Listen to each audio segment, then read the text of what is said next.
လာပါဒီနေ့မှာတော့ကျွန်တော်က past simple tense နဲ့ past continuous tense နှစ်ခုကိုပြောပြပေးသွားမှာဖြစ်ပါတယ်အရင်ဆုံးကျွန်တော်တို့ past simple tense ကိုအရင်လေ့လာကြမယ်နော်ကျွန်တော်တို့ past simple tense ကအတိတ်မှာဖြစ်ခဲ့တဲ့အရာတစ်ခုပေါ့နော်အခုလက်ရှိမှာဖြစ်မနေဘူးတိတ်ကဘယ်တုန်းကဖြစ်ခဲ့တဲ့အကြောင်းအရာတစ်ခုဖော်ပြတယ်ဆိုရင်ကျွန်တော်တို့ past simple tense ကိုသုံးပါတယ်အဲ့ဒီမှာကျွန်တော်တို့သုံးတဲ့ verb က verb 2ဖြစ်ပါတယ်ဥပမာ my parents called me yesterdayကျွန်တော်ရဲ့မိဘတွေကမနေ့ကကျွန်တော်ဖုန်းခေါ်တယ်ပေါ့နော် called ဆိုတဲ့ verb 2သုံးပါတယ် I woke up early this morning ဒီနေ့မနေ့ကျွန်တော်အဲ့ရစောစောထားတယ် woke ဆိုတဲ့ verb 2သုံးပါတယ်ကျွန်တော်အငင်းဝက်ကြအနေနဲ့ပြောင်းမယ်ဆိုလို့ရှိရင်တော့ did plus not plus verb 1သုံးရမှာဖြစ်ပါတယ်ဥပမာ my parents didn't call me yesterday မနေ့ကကျွန်တော်အဖေမိဘတွေကကျွန်တော်ကိုဖုန်းမခေါ်ဘူး I didn't wake up early this morning ဒီနေ့မနေ့ကျွန်တော်အဲ့ရစောစောမထားဘူးပေါ့နော် did not plus verb 1သုံးပါတယ်မိကုံအနေနဲ့ပြောင်းမယ်ဆိုတော့ did plus subject plus verb 1တောင်းမှာဖြစ်ပါတယ်ဥပမာ Did you wake up early this morning ဒီနေ့မနေ့စောစောအဲ့ရထားလား did plus subject plus verb 1 Did Sam play basketball when he was at university Sam ကတက္ကသိုလ်တက်တုန်းက basketball ဆော်လား did plus subject plus verb 1ဖြစ်ပါတယ်အဲ့တော့ကျွန်တော်တို့အတိတ်မှာဖြစ်ခဲ့တဲ့အကြောင်းအရာတစ်ခုဖော်ပြရင်ကျွန်တော်တို့က verb 2နဲ့သုံးတယ်အငြင်းဝကြပြောင်းနေဆိုရင်did plus not plus verb 1မိကိုပြောင်းနေဆိုရင် did plus subject plus verb 1သုံးပါတယ်အဲ့ဒါကတော့ past simple tense ဖြစ်ပါတယ်နောက်တစ်ခုကတော့ past continuous tense ကကျတော့ကျွန်တော် was were plus verb ing သုံးတယ်ပေါ့နော်အဲ့ဒါကျတော့သူကအတိတ်မှာဖြစ်ခဲ့တဲ့တောက်လျှောက်ဖြစ်နေခဲ့တဲ့အရာတစ်ခုဖော်ပြရင်သုံးတယ်ဥပမာ What were you doing at 8 p.m. last night I was studying မနေ့ည8 နာရီတုန်းကမင်းဘာကြီးလုပ်နေခဲ့တာလဲကျွန်တော်စာကြက်နေခဲ့တယ်ပေါ့နော်အဲ့တော့သူစာကြက်နေတဲ့အချိန်ကတောက်လျှောက်ကြက်နေခဲ့တယ်ပေါ့ဥပမာ15မိနစ်ပဲဖြစ်ဖြစ်နာရီဝက်ပဲဖြစ်ဖြစ်တစ်နာရီပဲဖြစ်ဖြစ်ပေါ့နော်သူတောက်လျှောက်အဲ့အချိန်တိုင်းမှာစာကြက်နေခဲ့တယ်တောက်လျှောက်ဖြစ်နေခဲ့တဲ့ဖြစ်စဉ်တစ်ခုဖြစ်တဲ့အတွက်ကြောင့်ကျွန်တော်တို့ past continuous tense ကိုသုံးပါတယ်အဲ့ဒီဒုတိယဖော်ပြတဲ့ဟာလဲဒီပထမတစ်ခုနဲ့တိတ်မကွာဘူးเนาะသူကခဏလေးဖြစ်တာမဟုတ်ဘူးတောက်လျှောက်အချိန်တစ်ခုကြာတဲ့အထိဖြစ်နေခဲ့တယ်ဆိုတဲ့အဓိပ္ပာယ်ပေါ့နော်ဥပမာ we were cleaning the house all morning ကျွန်တော်တို့တမနက်လုံးအိတ်တန်ရှင်းလုပ်နေခဲ့တယ်ပေါ့နော်အဲ့တော့အိတ်တန်ရှင်းလုပ်နေတာကတောက်လျှောက်ဖြစ်နေခဲ့တယ်အချိန်တစ်ခုကြာတဲ့အထိတမနက်လုံးကုန်တဲ့အထိလုပ်နေခဲ့တယ်ပေါ့နော်အဲ့တော့ကျွန်တော်တို့ကအချိန်တစ်ခုကြာတဲ့အထိလုပ်တဲ့အတွက် past continuous tense ကိုသုံးပါတယ်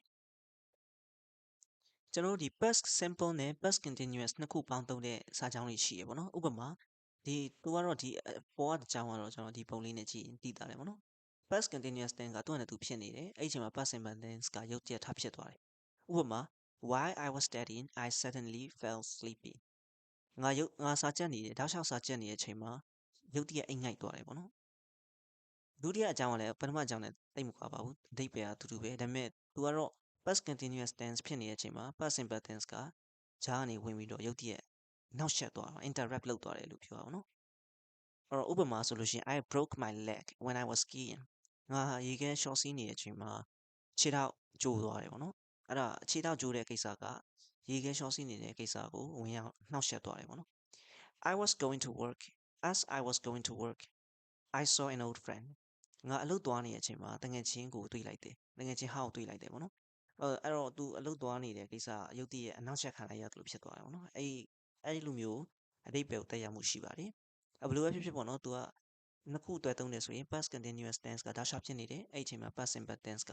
ရုတ်တရက်ထဖြစ်သွားတယ်ပေါ့နော်အဲ့ဒီအဓိပ္ပာယ်ဖြစ်ပါတယ်ဒီနှစ်ကြောင်းကြည့်လိုက်မယ်ဆိုလို့ရှိရင် when the guest arrived Jane was cooking dinner နဲ့ when the guest arrived Jane cooked dinner ပေါ့နော်တကြောင်းကတော့ past continuous tense နဲ့ past simple tense နှစ်ခုလုံးသုံးတယ်နောက်တစ်ခုကတော့နှစ်ခုလုံးကို past simple tense ပဲသုံးထားတယ်ပေါ့နော်သူတို့ရဲ့အဓိပ္ပာယ်မတူဘူးပထမတစ်ကြောင်းရဲ့အဓိပ္ပာယ်ကကျတော့ဒီအရင်ဆုံးဖြစ်နေတဲ့ဖြစ်စဉ်က Jane ကညစာချက်နေတာကအရင်ဖြစ်နေတာပေါ့နော်ဒါရှောက်ဖြစ်နေတဲ့အချိန်မှာရုတ်တရက်ဧည့်သည်ရောက်လာတယ်ပေါ့နော်ဒါကခုနကပြောတဲ့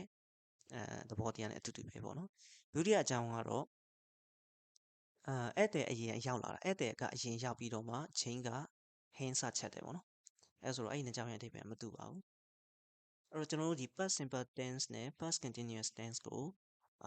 သဘောပေါက်သွားပြီဆိုလို့ရှိရင်ဒီ practice session ကိုကျွန်တော်နဲ့အတူတူဖြည့်ကြမယ်နော်အဲ့တော့ပထမတစ်ကြောင်းကတော့ my new job yesterday မနေ့ကကျွန်တော်ရဲ့အလုပ်အသစ်ကိုကျွန်တော်စလုပ်ခဲ့တယ်ပေါ့နော်ဒါအတိတ်မှာဖြစ်ခဲ့တဲ့အရာတစ်ခုဖြစ်တဲ့အတွက်ကျွန်တော်တို့က past simple tense ကိုသုံးပါတယ်ဒါဆိုကျွန်တော်တို့က verb to သုံးတာဖြစ်တဲ့အတွက်ကြောင့်မလို့ started ဖြစ်မှာပါ what you at around 8 a.m. this morning ဒီနေ့မနက်8နာရီမင်းဘာကြီးလုံနေခဲ့တာလဲလို့မေးရအောင်နော်သူတခုခုလုံနေခဲ့မယ်ပေါ့နော်အချိန်တခုကြာတဲ့သူလုံနေခဲ့မယ်ဆိုတော့ကျွန်တော်တို့က past continuous ကိုသုံးပါတယ်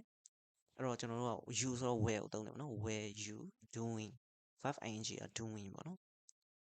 while I was washing the dishes I suddenly a brilliant idea ငါပကံစင်းနေတယ်မှာရုတ်တရက်အကြံကောင်းတစ်ခုထွက်လာတယ်ပေါ့နော်အဲ့ဒါက past continuous tense ကဒါရှောက်ဖြစ်နေတဲ့အချိန်မှာ past simple ကရုတ်တရက်ထပ်ဖြစ်မှာဒါကြောင့်မလို့ကျွန်တော်တို့ကဒီနေ့မှာ had had past simple tense ကိုထည့်ရမှာဖြစ်ပါတယ် he didn't hear the phone ring he to really loud music သူဖုန်းတန်မကြောက်ဘူးဘာလို့လဲဆိုတော့သူကတချင်းအကျယ်ကြီးနားထောင်နေလို့ပေါ့နော်ဒါကြီးကတောက်လျှောက်ဖြစ်နေခဲ့တဲ့အရာဖြစ်တဲ့အတွက်ကျွန်တော်တို့က past continuous tense ကိုသုံးရမှာဖြစ်ပါတယ်ဒီနေ့မှာ he က singular ဆိုတဲ့အတွက်ကျွန်တော် was ကိုယူရမယ် was listening ဖြစ်မှာပါနံပါတ်5ကျတော့ they the shop when I got there so I couldn't go in and buy anything အဲ့ဒီကိုရောက်သွားတော့ဆိုင်ကပိတ်တယ်ပေါ့နော်အဲ့တော့ငါအထဲဝင်ပြီးတော့ဝယ်လို့မရတော့ဘူးအဲ့တော့ဒီနေရာမှာဖြစ်နိုင်တာနှစ်ခုရှိတယ်သူကဆိုင်ကိုရောက်သွားတဲ့အချိန်မှာဆိုင်ကလုံးဝပိတ်သွားပြီလည်းဖြစ်နိုင်တယ်အဲ့ဒါဆိုလို့ရှိရင်ကျွန်တော် past perfect tense နဲ့သုံးမှာဖြစ်ပါတယ်ဒါမှမဟုတ်သူရောက်သွားတဲ့အချိန်မှာဆိုင်ကပိတ်နေပြီပေါ့နော်သူတို့အရင်ပိတ်နေတယ်သူတို့ကဆိုင်ကိုဆက်ပြီးတော့ပိတ်နေပြီအဲ့ဒီအချိန်မှာကိုကရောက်သွားတယ်ပေါ့နော်အဲ့ဒါဆိုလို့ရှိရင်တော့ကျွန်တော်တို့ကဒီနေရာမှာ past continuous ကိုထည့်ရမှာဖြစ်ပါတယ်နှစ်ခုလုံးထည့်လို့ရပါတော့ဒီနေရာမှာတော့ကျွန်တော်တို့က past continuous tense ကိုသုံးရမှာဖြစ်ပါတယ် they were already closing ဘာလို့လဲဆိုတော့ဒီမှာ past simple tense ဖြစ်တဲ့အတွက်ဒီနေရာမှာကျွန်တော်တို့က past continuous tense ကိုသုံးရမှာဖြစ်ပါတယ် the teacher told us to stop what we အဲ့တော့ကျွန်တော်တို့ကတခုခုလုပ်နေတာဖြစ်လိမ့်မယ်ပေါ့နော်အဲ့ဒီအချိန်မှာဆရာမကအဲ့ဒါရက်ဖို့ပြောလိုက်တယ်အဲ့တော့ကျွန်တော်တို့ကတောက်လျှောက်လုပ်နေခဲ့တဲ့ဟာက past continuous tense ဖြစ်မှာပါဒါကြောင့်မလို့ကျွန်တော်က we ဆိုတော့ကျွန်တော် were doing လို့ထည့်ရမှာဖြစ်ပါတယ်နံပါတ်9ကကျတော့ what you were looking for in the library yesterday မနေ့ကစာကြည့်လိုက်ထဲမှာမင်းတို့ရှာနေခဲ့တဲ့အရာတွေးခဲ့လားလို့မေးရအောင်နော်အတိတ်ကဖြစ်ခဲ့တဲ့အရာ past tense ကိုမေးတာဖြစ်ပါတယ်အဲ့ဒါကြောင့်ကျွန်တော်တို့ကဒီအောင်မေးခွန်းပုံစံဆိုတော့ did plus subject plus verb 1အဲ့တော့ did နဲ့ subject ကတော့ you ပေါ့နော်verb ကတော့ find အဲ့တော့ did you find ဖြစ်မှာပါနံပါတ်10ကတော့ when I heard the phone ring I it straight away အဲ့တော့ဖုန်းတန်ကိုကြားတဲ့အချိန်မှာကျွန်တော်ကဖြေလိုက်တယ်လို့ပြောဖုန်းတန်ကိုကြားပြီးတော့မှဖြေတဲ့ကိစ္စကိုလုပ်တယ်ပေါ့နော်တစ်ခုပြီးမှတစ်ခုလုပ်တယ်အဲ့တော့နှစ်ခုလုံးကကျွန်တော်တို့ကအတိတ်မှာဖြစ်ခဲ့တဲ့အရာဖြစ်နေတယ်ပေါ့နော်အဲ့ဒါကြောင့်မလို့ကျွန်တော်တို့ကဒီနေရာမှာကျွန်တော် past simple tense ကိုသုံးရမှာဖြစ်ပါတယ် I answered it right away ဖုန်းတန်ကိုရင်ကြားတယ်ပြီးတော့မှလုပ်လိုက်တယ်အဲ့တော့နှစ်ခုလုံးဒီ past simple tense ကိုဖြည့်ရမှာဖြစ်ပါတယ် answered ဖြည့်ရမှာဖြစ်ပါတယ်အဲ့ဆိုလို့ရှိရင်ကျွန်တော်တို့ဒီ practice session ကိုဖြည့်ပြီးတဲ့အခါမှာ past simple tense နဲ့ past continuous tense ကိုပို့ပြီးတော့သဘောပေါက်သွားမယ်လို့ယုံကြည်ပါတယ်